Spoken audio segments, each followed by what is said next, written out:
आज के इस गहन विश्लेषण की शुरुआत मतलब इस डीप डाइव की शुरुआत में एक बहुत ही अजीब और सच्ची घटना से करना चाहती हूँ।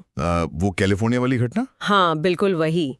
तो सुनने वालों के लिए बता दूं, एक 13 साल की लड़की को कैलिफोर्निया के ऑकलैंड के एक अस्पताल में ब्रेन डेड घोषित कर दिया जाता है। यानी मेडिकल और कानूनी तौर पर वो लड़की मृत है। राइट, उसकी फाइल बंद कर दी गई, लेकिन उसका परिवार हार नहीं मानता।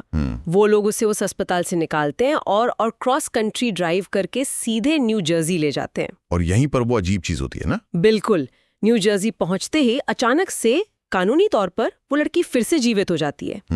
मतलब एक ही शरीर है, मेडिकल कंडीशन बिल्कुल वही है, लेकिन दो अलग अलग राज्यों में जीवन और मृत्यु की परिभाषा एकदम बदल गई। देखिए, ये घटना सुनने में जितनी अजीब लगती है, बायोलॉजी यानी जीव विज्ञान के नजरिए से उतनी ही गहरी भी है। हम सब अक्सर सोचते हैं कि जीवन और मृत्यु किसी लाइट स्विच की तरह है। मतलब या तो स्विच ऑन है या फिर ऑफ। हाँ, एग्जैक्टली। मेडिकल डायग्नोसिस में हम यही स्पष्टता खोजते हैं कि हड्डी टूटी है या नहीं।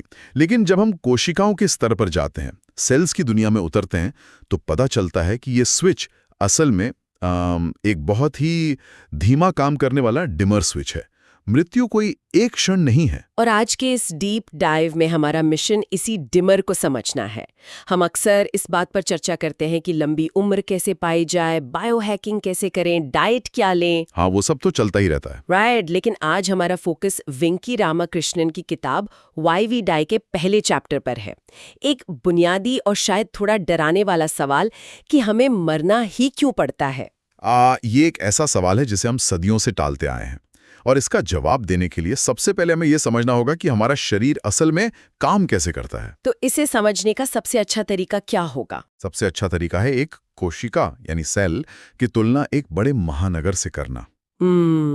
मुंबई या लंदन जैसे किसी शहर की कल्पना कीजिए। ओके, एक शहर। हाँ। जिस तरह शहर को चलाने के लिए एक पूरा इंफ्रास्ट्रक्चर चाहिए होता है, हमारी हर एक कोशिका बिल्कुल वैसे ही काम करती है। ये एनालॉजी मुझे बहुत दिलचस्प लगती है।